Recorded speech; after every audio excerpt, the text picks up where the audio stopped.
As Newsroom Africa, we have been focusing on youth unemployment throughout the day. In the sports space, there has never been as many options to make a career in the sector. However, the viability of making a profession in sport rests on development. A concerted effort was made to try and make this a possibility in 2002 by the University of Pretoria and the then HPC. 20 years later, what lessons has the Tuks High School learned, and how successful have they been in advancing the dreams of youngsters into careers in sport? Joining me now is Tuks Sports Director Stephen Ball. A very good evening and welcome to Newsroom Africa. How successful would you say the school has been in giving students the platform to actually make a career out of sport, which many would say is a dream job? Thanks very much, Valen, and really appreciate the opportunity. I think if we look back on the last 20 years, it's had its ups and downs like any organization. But I think what the school's done really well is been able to create a platform for young talent to feel safe and to be able to live out their dreams. And I think when you create a platform where kids get an opportunity to live out their dreams, their passion, in a stable environment, the successes and their talent comes through. So I would say that at the end of the day, we've been very fortunate to have seen some amazing performances over the last 20 years. And that can be seen in a variety of spheres, whether it be swimming or athletics or football, just to name a few of the sporting codes. You've gone from 27 students when you guys started out, when the Tuks High School started out, to over 200 learners now. How many of those students that have come through this development structure have actually gone on to make a profession out of sport? Quite a number of them have. Currently, we've got 250 kids in the school. And obviously, not all athletes that are growing up will become professional athletes. You know, some of them decide that they want to go on to study and obtain a degree in a program like that. But we've seen it with a number of athletes that have been able to balance the demands of being an athlete and then also their studies. So, for example, just some of the names that come to mind is the likes of Georgie Maluleka, who's at Sundowns. You can think about Tatiana Schoenmaker, who we all know her successes over the last year. You think about Michaela Whiteboy, who, you know, she's just recently again won medals at the African Senior Championships. But what's special about most of them is they've found ways of balancing the potential life after school as well, and after varsity and after professional careers. So there's a number of them that have gone on to become professional athletes. And but that's not the ultimate goal. The ultimate goal is creating a platform for the talented youngsters that if their potential is to become professional athletes, they have that opportunity. Just how difficult is it to make a profession out of sport? As I said in the intro, there's never been more opportunities, more money in the sector to actually be a professional athlete in a number of different sports. But just how difficult is it? I think it's extremely difficult. I think, you know, the environment isn't as simple as that. You know, you're often as good as your last race or your last performance. And so, you know, being professional means that you are able to live off the sport. What it does not mean, and I think sometimes we equate professionalism in sport to living, you know, through your sport and earning an income through that. That does not mean that the athletes aren't training professionally and receiving professional services. So while some might not eventually earn the income that can sustain them day in and day out, that doesn't deter from us training them and helping provide that environment that they can live out their dream, and in a professional way they can pursue their dreams in sport.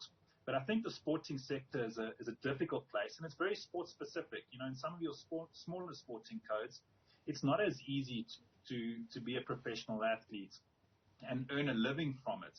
Whereas in other sporting codes, you are able to do that if you are identified early and you are able to get the opportunities to receive an income from it.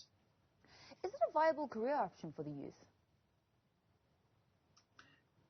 I think the goal shouldn't be just being a professional athlete. I think it's what do I do after I'm a professional athlete?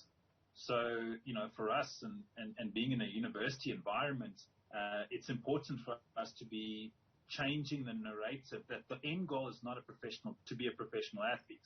The end goal is to be a professional athlete or be an athlete that trains professionally, but that it puts me in a position that post my athletic career, I'm able to continue as a important active person in society. We don't want athletes that are professional for a short period of time, but they aren't able to sustain themselves or their families and that. So we want them to be able to develop skills and skill sets that they can use post their athletic career. So, whether it be further studies, whether it be ensuring that they get qualifications in coaching, for example, whatever that may be, the end product in my mind is not being a professional athlete. It's being what you are post that and being able to sustain your family and your family members. That's a key point. Youth unemployment in South Africa is the highest it's ever been, and many very talented youngsters are having to make those very real life decisions of whether they pursue their passion in sport or whether they go and get traditionally what you would call a real job so they can actually be what's expected of them, and that's the breadwinner in their family. 100% so. And I think that's where our responsibility of individuals that operate in a sporting sector is far greater than just trying to get athletes to a professional stage. It is creating that mindset that there is life after sport, that what I do now and what I use my sport to do can set myself up for future years to come. Because a professional lifespan, depending on the sporting code, could be very short. We also don't know, and heaven forbid, we don't know if a person could get an injury and be sidelined from their sporting code. So it's important that the conversation and the narrative that starts already at school level is crucial in shaping how we think about sport. Whilst we might watch our favorite footballer or rugby player on the weekend or netballer, and we see the allure of what is perceived to be this professional state, we should be also saying, but what are you doing to be able to sustain yourself after that? How are you doing your investments when you are a professional athlete? What are you doing to look at your longevity post athletic retirement as well? Do you think that's being done enough? I think we like to say that we are doing that. We sometimes like to say that we are having the right conversations, but I'm not convinced it happens across all the platforms that it needs to happen. I think the professional sector, all of us need to step up and find ways of equipping our athletes to be able to consider their life after sport. And that starts at the basic education level. It starts by the conversations that teachers have with kids at school about what are they studying? What are the subjects that they're doing? Are they trying to balance then already the academics and their sporting career so that they can consider going into maybe a university or some form of tertiary education post-school? And then if they do go into the professional sector, what are we as clubs and programs doing to shape that narrative? Are we evaluating ourselves only on winning leagues, or are we also evaluating ourselves on what the personal development of the players is across their lifespan while they are with me at a club? Because I think it's very easy for us just to have, the next person will be lining up and they move on, and we just take in and pass on the next athlete. And that's not active citizenship. That's not responsible leadership. And I think that is important that we need to address. It's a very sober assessment of whether or not you can actually make a viable professional career out of sport. Do you have any hope for those that do maybe have dreams of making a professional? I do, and but I do feel that we need to have realistic conversations.